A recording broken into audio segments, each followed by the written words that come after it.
Good morning. Today is Sunday, August 16th, 2020. There's an interesting detail of the laws of keeping kosher. The Talmud says, the Gemara says, that we are not allowed to eat fish and meat together. And the Gemara specifically says that this is a health requirement, that it is unhealthy to have fish and meat together. And this is a required aspect of keeping kosher today. So there's a fundamental question with this.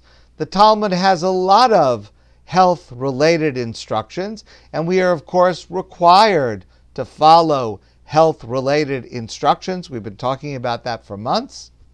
But the question is, as a general rule, when it comes to health matters, we define what is required and not required based on current medical opinion.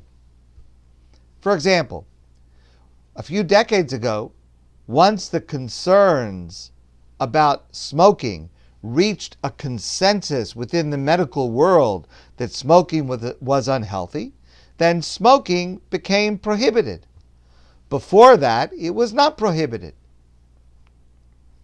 The problem is, I am not aware of any current medical reason to contraindicate meat and fish together.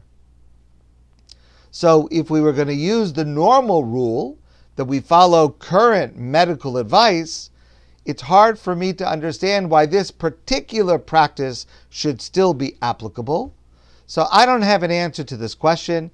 If you ever come up with an answer to this question, I would love to hear it. But the bottom line is, this is the halacha. We are required to do this if we keep kosher, no fish and meat together. It's interesting that there are some groups of Jews who do not eat fish and dairy together. That means no cheese and fish together, which, in my own personal opinion, is a real shame, because it means that you cannot make excellent salmon risotto, which requires Parmesan cheese at the end. Okay, but we all make sacrifices. It's interesting that this practice of no fish and dairy is based on a line in the Zohar, which is the principal work of Jewish mysticism, that says we may not eat fish and cheese together. Now, that is observed today by some Hasidim and some Sfardim, but it is not observed by Ashkenazim, and it raises two interesting questions. Number one, should we base Jewish law and practice on Kabbalah, on Jewish mysticism? So, in general, within the Hasidic world and the Sephardic world, there is more of a trend to do so. Within the Ashkenazic world, there is less of a trend to do so. Kabbalah is Jewish mysticism. Halacha, Jewish practice, is separate. The other interesting idea about this is that there is a suggestion by some major halakhic authorities that line in the Zohar is a misprint. It should read fish and meat. By accident, it says fish and dairy. Okay, be that as it may, some people observe that. It is not required. Ashkenazim do not observe that. Coming back to fish and meat, there is a common application of this prohibition that contains several important lessons for us, especially today. And the common application of this is Worcestershire sauce. Worcestershire sauce contains anchovies, which are fish. And the question is, it contains only a small amount of anchovies. Is the amount of fish batel in the larger mixture of the sauce? Batel means it becomes nullified through insignificance. For example, and this is something that's agreed to by everybody, let's say you take a small amount of milk and you dilute it in a large amount of water. Now, if the amount of milk is less than 1/60th of the volume of water, then the milk is inconsequential. It's batel, and the entire mixture is still considered parav.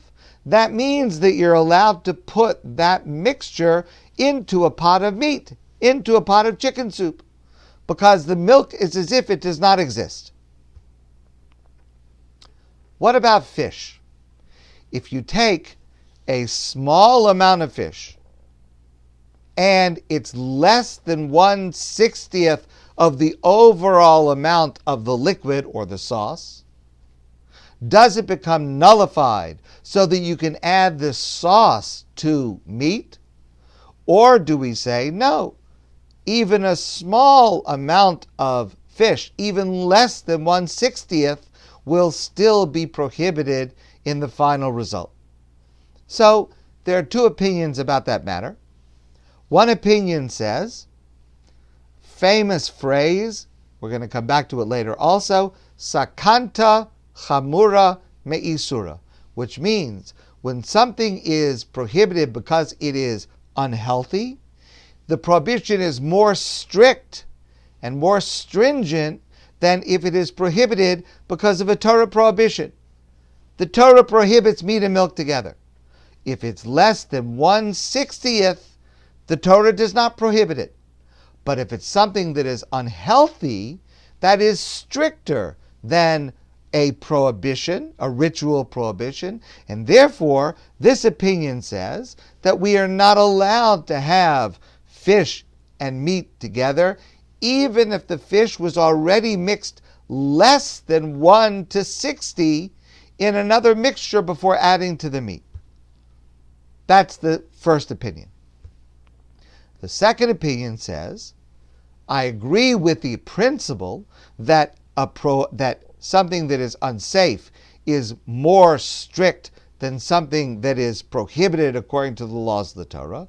However, the special nature of this unhealthiness is such that if it is diluted 1/60, it's no longer unhealthy.